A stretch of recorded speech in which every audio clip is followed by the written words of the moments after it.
Welcome to the Woman Angler and Adventurer podcast, inspiring real women with a passion for fishing and the outdoors to go get their adventure on. Now, here's your fearless host, Angie Scott.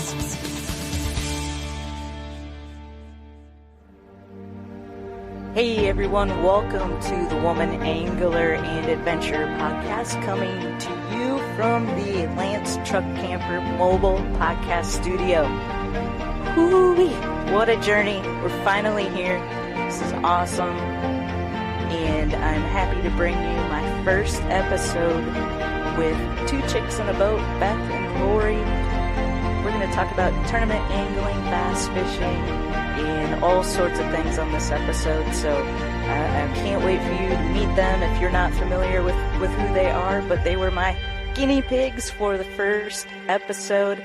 Everything went great. It was awesome. So really excited about this new studio. I'm going to show you some videos of the interior and my setup and things like that as we get further into this thing. But as for now, just enjoy the very first episode from the Lance Truck Camper mobile podcast studio.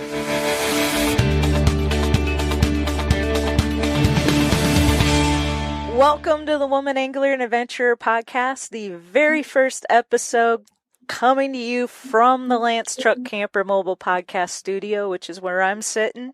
And I am with Beth and Lori, two chicks in a boat and you're in Ohio, right? Yep, Westerville, Ohio, just outside of Columbus. Awesome. Well, thank you so much for being my guinea pigs as the first guests from the studio. It's been a long time in the making. And speaking of that, our podcast episode has been a long time in the making because we had a couple tries. Yeah. I missed the first one on accident when I was down in Florida, and then the second one I couldn't find the cable I needed. It was just a mess. So it was no problem. Yeah, we're good. You were out fishing, and I was like, I wish I was out fishing. Yeah, so it was no problem at all. Yeah, well, I appreciate your patience, and I'm so glad that kind of, maybe it was destiny for you two to be my first guests. This has been, like I said, this has been such a long journey, but I'm so glad finally it's all coming together. So we're happy to be here. We really appreciate the offer and the invite. We're excited. Yeah, very excited. Yeah, and I've been wanting to have you on the show for a long time because way back when I first started originally it was called It Pays to Fish, and then I transitioned it over into the Woman Angler and Adventurer. And not too long after that, I think a couple people now, it's been a while, I can't remember who, but recommended that I interview you on the show. So I'm glad it's finally happening. Yeah, we're excited. And now it's cool too because now I'm part of the LBAA, which you fish occasionally as well. So, how long have you been fishing with the LBA? So the first tournament we did was actually a birthday present. Beth gave me an entry into the tournament, and I was like, "What is this?" And she's like, "You're going to go as a boater," and I'm like, "Sweet," And then I was like, "I don't know what I'm doing," because we'd only been tournament fishing for 3 years at that time, So, and it was on Kentucky Lake. So we were familiar with that because we fished there with our guys, but not in our new boat. We were in a little 16.5 footer. And so now we're in a Ranger. So 2015 was the first one we did on Kentucky Lake. And then, just because of our schedule. And then actually they needed somebody. They needed a boater in Tennessee. Yeah. At Old Hickory. That's September. Was it September? Yeah, end of August, beginning of September, because they needed a co-angler, and was it the championship or something like that? I don't know. It was like their last tournament. So somebody called and invited and said, "Hey, can you come?" And I'm like, "Oh man!" And Beth was a trooper, and she's like, "We can do it." Literally left Thursday after work at 4:00. Got there at about 1:00 in the morning, and then turn around and got up at 3:30 in the morning, and then we had like a fog delay. I was like, oh, I could have slept in. So it kicked our butt. It kicked my butt. But it was fun. It was great. Never been on that water before. And that was Old Hickory, you said? Yeah, it's Old Hickory. Yeah, and my so home turf. is it really? Well, I'm mostly on Percy Priest, but Old Hickory's not far. Okay. I've fished it a few times. But, yeah. So then, very pretty down oh, there. it's gorgeous. But since then, we've only we weren't able to fish any last year because of our schedule, and then because of COVID as well. So we didn't make any trips last year. And then Beth, the one year, she took what place on Kentucky Lake in the wild card twice, didn't you? Yeah, I played. She cashed some checks. I did as a co-angler. As co-angler. Yeah. I think I placed 5th, I think, in the wild card, which put me in the classic. Oh, cool. I was able to qualify. And then in September, we went to Lake of the Ozarks. Yeah, Lake of the Ozarks. Yeah, Lake of the Ozarks. Bull Shoals. Oh, yeah. Bull Shoals. Yeah, Bull Shoals. Yeah. I've been on that lake before. So that was super exciting. And then I got, I think, 4th down there. Nice. And you got that trophy the one year. You got second place. Oh, I did get because it's a sweet trophy. Yeah, you were with Pam. She was with Pam Martin Wells, and co-anglers, only have to catch 3 fish, and us boaters or pros have to catch 5, which is tough. And she ended up. I'm going to brag about you a little bit. I can see this coming. She ended up catching over 13 pounds, which no one in the tournament that day had caught over 13 pounds. So she had over 3 fish with 13 pounds. It was pretty awesome. I was pretty excited. That's impressive. That's a good day right there for sure. It was fun. I think when Pam Martin Wells nets your fish and she says, wow, that's a good fish. I was like, okay, I think that might be an actual good fish out there. And then Pam was very complimentary to you too. She was like, she took me to school, and then Beth saved a critical fish for her, making a diving lunge with the net. Beth is great with the net. She's really good. I'm not so good. Yeah, but she's good with the net, and so it was cool though. But the thing that was so exciting is all these women love to fish. Mm-hmm. Yeah, so, and as I don't know for you as a boater, but as a co-angler, you get to learn so much. Personally about different anglers, but you get to learn so much about fishing, and a lot of them have so much experience, compared to what we had at the time. So it was just a great opportunity to learn and to sometimes, touch your own fish, because before we were always fished as a team. So my job was to catch the fish and then swing it over to Lori and for her to take it off. She wouldn't touch a fish. Yeah. So when we first got into the LBAA, I was like, what am I going to do? It's like, I'm not going to catch any fish. I'm just not going to catch any fish. And it was great. It worked out well. I didn't. I was like, this is great. And then I had to, take the bait off and everything. And I was like, oh, this is going to be awful. Awful. It was great. Now look at you. Now she can take it off. Not too much trouble. Yeah. So was your first time taking a fish off during a tournament then, or? So technically, as a kid, I would occasionally, but my dad always took them off for me. Not that I asked for it. And same with Lori. I didn't really ask for it, but she did so. Always. She's like, please. She was right there. As soon as I would catch it, she would just take it off for her. I was like, this is great. I don't need to do a whole lot of work right now. And then we were in a tournament one time, and we both had fish on at the same time. So I had to take it off. We doubled. I was like, oh, man. So I did it. I was a big girl then. And then in the tournament, I was like, Lori is nowhere near me. So then I really had to pull my big girl pants on and do it by myself. So. Sometimes that's just the way we got to do it, Like I've never been a boater in a tournament before, and I don't, have a ton of experience as a co-angler even. So this is I'm just kind of jumping in with both feet and gonna do it. And that's sometimes the best. It's the best, but I'll be honest with you. Sometimes, I wish I had spent a little bit of time as a co-angler just to learn a little bit more, because literally we only had 2 summers in of being tournament anglers when we entered the LBAA. It was just the beginning of our 3rd summer, and so everything we've learned from either watching YouTube or, going, we're like, oh my gosh, we've done Bass University.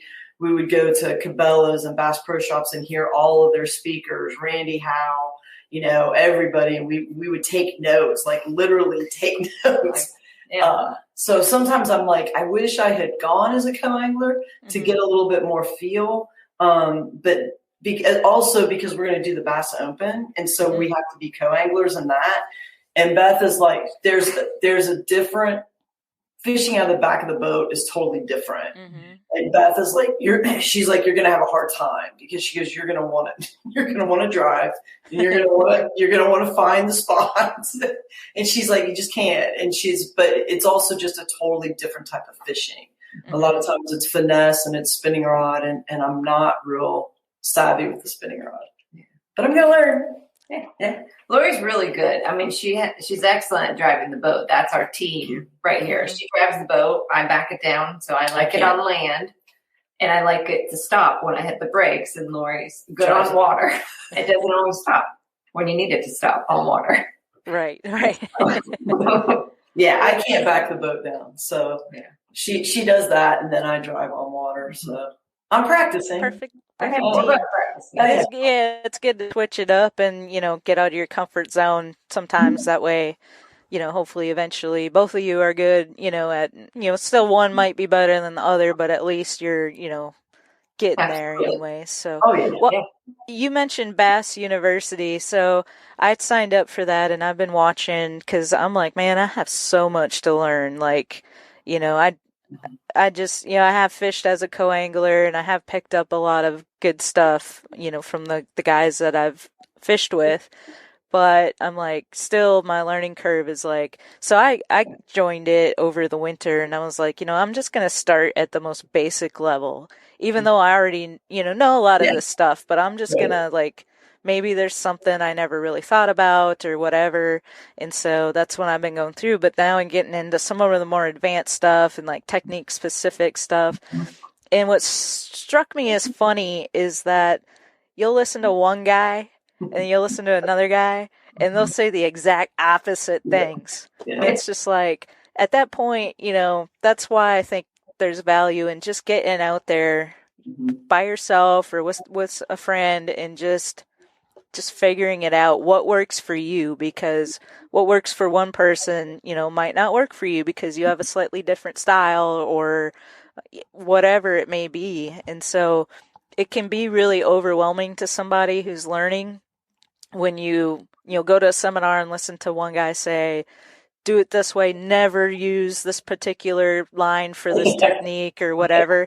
And then you hear somebody say the exact opposite and you're like, what in the world? So what's your take on that? So the funny thing is, like, we saw Bass University. We actually went to Louisville, Kentucky. And so we were able to see it in person and it was great. We had a blast. We got to meet Ottifa, like a ton of really neat guys. And again, we took a ton of notes. But then it's like you said, for me, I have really bad ADD and I'm doing pretty good so far focusing. I'm so very proud of her. I know it's bad because I'm like, look, do you see the face right here? I know. There is. But anyhow, so I have a tough time focusing. So some of that too is then how much do I remember from the Bass University and translate it into into my actual fishing. And for us, like just the basic of line, you put your line on your own reel was like, we have videos from the very beginning where like, for me, it's both of my hands and my mouth that I'm trying to see. And it's a trip because I just couldn't do it. And so I started putting like, a friend of ours said put mono on. Well, then because guys can cast so far with their fluorocarbon and not get backlashes. When we first started, I started using braid on almost all of my line or all of my reels. And then I would put fluorocarbon on because the braid I would use was always Power Pro, super slick. And I could cast it for days and it was blue. And I remember this guy's like, man, you guys, you did really well in this tournament. What's on your reel? And he said, it's a different color.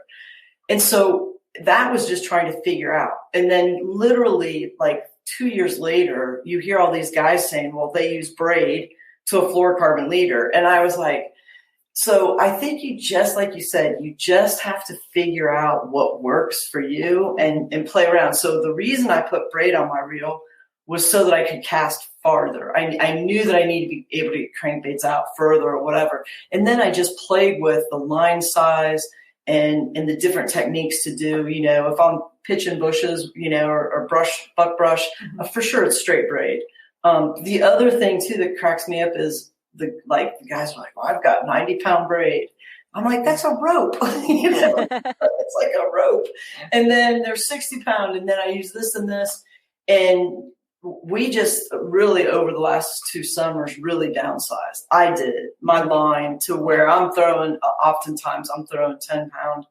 And there's more sensitivity. You're getting more bites. You just have to play the fish a little bit longer, Yeah.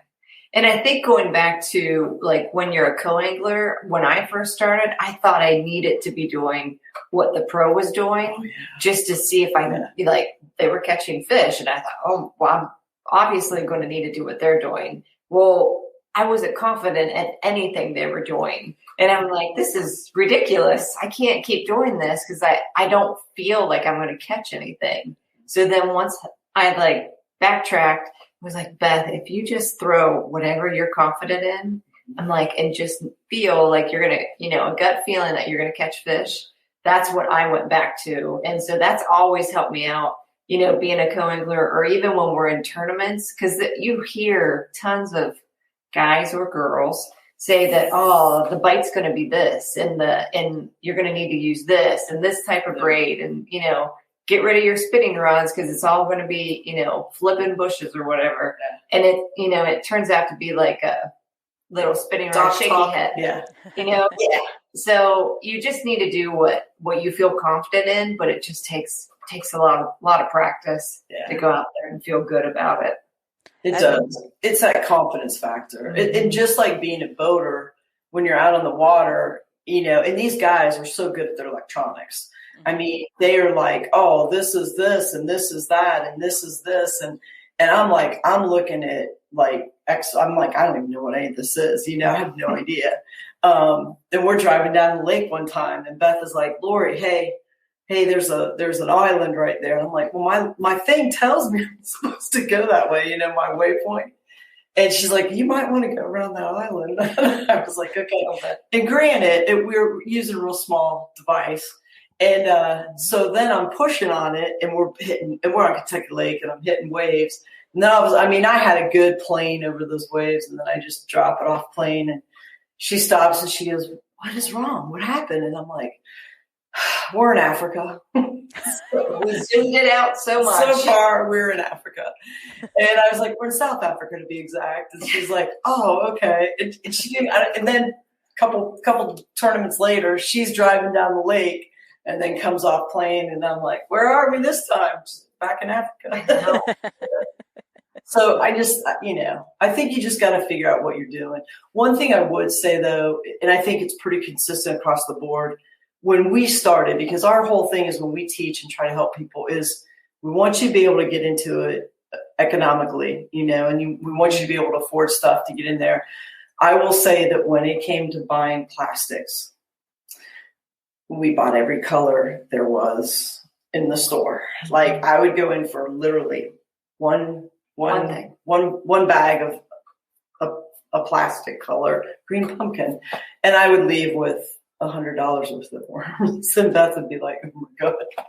And I'm like, I like this name. I mean, so that is the one thing I think across the board, whoever's presenting, they're going to tell you black and blue, watermelon, or like black and blue, and then your green pumpkins, and then like your June bug or your watermelon or something with a little flake. That saved us a lot of money the last couple of years. And occasionally there is that specific color that does work, and you may need it.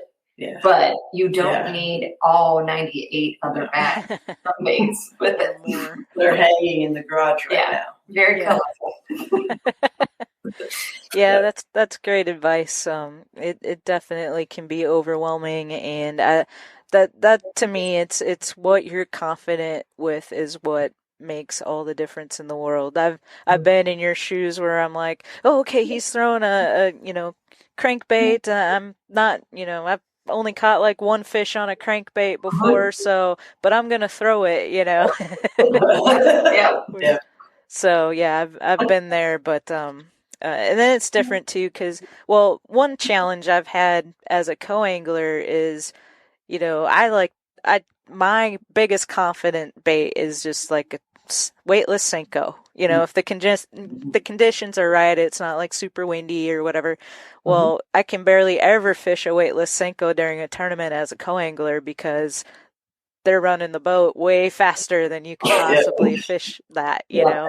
And so that's always a challenge as a co-angler, is that, you have to kind of adjust what you're doing based on how fast they're fishing and whatnot. So, but then you hope you don't get hung up. That's the other thing. You're like, oh no. Out of courtesy, I often try to kind of avoid those potential challenging things, because I don't want to bother them to have to. Exactly. I remember one time somebody I took out, they got hung up, and I was like, it's no big deal. Like I went back, and they're like, you're going to go back and get my bait. It was a Kentucky lake, and I was like, yeah, I'm going to go back and get your bait. Yeah. You're kidding me. And I'm like, no. And they're like, that is so nice of you. And I'm like, well, those spinner baits or whatever, they're expensive. I'm like, I'll go back and get it for you. And she's like, she's super happy and really excited. And she goes, most people don't do that. I'm like, okay, well then I will be truthful. When it happened like the fifth time, I was a little bit, yeah. I was like, we're running out of time in this tournament, and I had been sitting in a good spot, and I still needed some fish, and I was like, can we let it go? So yeah, it was very nice. So talk a little bit about fishing the opens. Have either of you fished any opens yet? Mm-mm. No. Okay. This is we've done an ABA open. Yeah, it was an ABA open after the women's tournament. Yeah. So we fished Thursday, Friday with the women on Kentucky Lake, and then Saturday morning we got up and fished individually in the ABA. Yeah. As an open. So I didn't like it very well at all.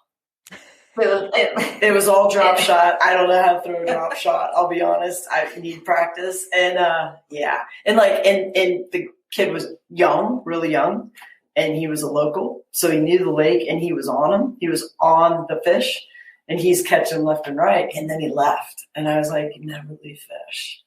And so he left, and he went down, and he missed a big one out in front of a friend of ours' house on this flat. And then he was just mad the rest of the day.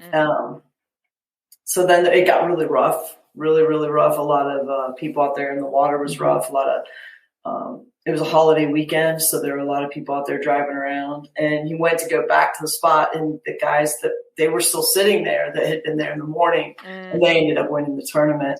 And I was like, you never leave fish to find fish, So you had a better experience. And then he drove like an idiot. Like he drove crazy fast because he was mad, and I get it, but I broke my neck a couple years ago. So I was having a tough time keeping in the seat, and I was more worried about my neck than anything, but he drove pretty crazy.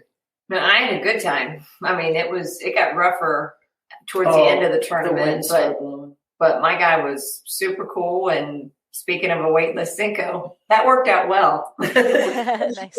I got a couple of fish, nothing any big, but I was like, hey, I didn't get skunked out here, and that weightless Senko does work. Yes. So, Beth, when did things kind of turn for you when you first started fishing tournaments to where you started having some good success? Like, what do you think was the line? Was there a line? Was it just no? I think I just felt more confident in what I was doing for me. So I found that I was liking those weightless Senkos, but then I started using jigs, and I loved being able to, like, one of my favorite things is getting a really good jig, nice color, and pairing it with a trailer and making it super pretty, because I just love, and I'm like, it's going to catch some fish. And that's ended up what happened when we were on Kentucky Lake one time. But just having the success of being able to catch them, that was the biggest thing. And it was, for me, a good friend of ours made a homemade jig, And I just felt like it just has this personal connection with me, and I was able to catch fish with it. And because I feel like adaptable to whoever my pro might be. And I'm like, whatever you need to do, I'll do what I need to do. But it was, once I started catching fish, being more confident in it and knowing, hey, you can do this after I caught some, it kind of, pushed me over the line more. So now we could go anywhere and I can be a co-angler and I'll be comfortable as long as they drive somewhat safe. Yeah. Yeah, that's a big thing, is feeling safe when you're out there too. Yeah. And that's the thing that worries me too, is I don't always know, in the beginning, I didn't know who she was riding with. And then I was like, do they know how to drive their boat in rough, wet, water? And I always try to tell my co-angler where my safety stuff is, in the event of an emergency, this is what you need to do. And I know that she can drive a boat. So I know that if something happens to her pro, she's safe and able to get back. But the other thing too is I think you were paired up with some really top anglers in the LBAA, and you learned a ton, because I'd be like, what'd you learn? And she, she's like, I love casting. And, I love there's sometimes where I stopped fishing so that I could observe what was happening in the front of the boat. I would try to watch them a little bit when they were driving, but I learned so much about different rods and different techniques and why they were fishing, a ledge or, a cut a certain way or a dock. To me, it was more important for me to watch them and learn so that I could get better than it was truly catching a fish at that time. So they just, and many of them were so very kind to even teach me a technique and let me, up in the front of the boat just to try it. And in different ways I could practice that technique, even back home. So it was a lot of just them being very kind and patient with a newcomer. And showing stuff too. Yeah. Like Cheryl showed you some things. Oh yeah, Cheryl. Yeah, because she was with Cheryl a couple times. Yeah, nice. Cheryl would try to help teach me how to skip under a dock, and I could have, I don't know how many bird's nests I had, which is fine. It happens, but I'm telling you what, Cheryl can put that bait under a dock anywhere she wants, and one day I will grow up to be just like her. Well, that's out. So where's your first open that you'll be fishing? Okay, we're going to be on Lewis Smith Lake in Alabama, which the MLF, the Tackle Warehouse Series, Phoenix Tackle Warehouse Series is down there. Major League, they're there right now. So there you've got 4 days of fishing today. Well, I remember watching the top weight was 16 or 17 pounds. So it's a spotted bass lake, largemouth. And it's really deep. It's 510 feet deep. And so I've been paying attention to the water and the water temp and the wind, and I write it down almost every day religiously, I watch, and just to try to learn about the water where they're on the temp. But we'll be there.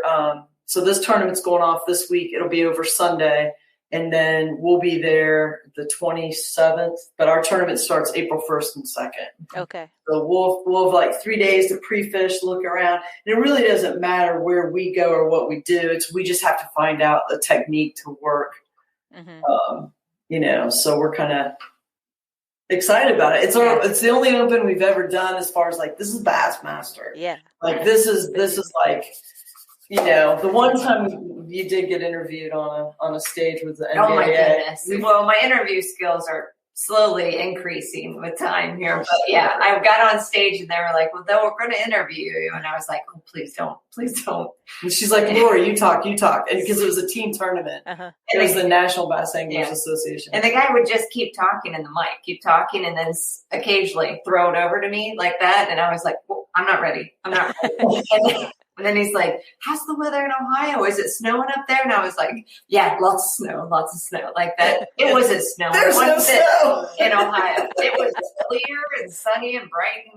And I was sitting there and I looked at her and I was like, please get me off this page. He's like, I heard they got snow up there. Yeah, a lot of snow. And I'm looking at her and I'm like, what? There's no snow. Andy, there's lots of snow here. There's lots of snow here. There's no snow here. We all have those stories, I'm sure. Yeah. So I'm going to try to be a little better. Yeah.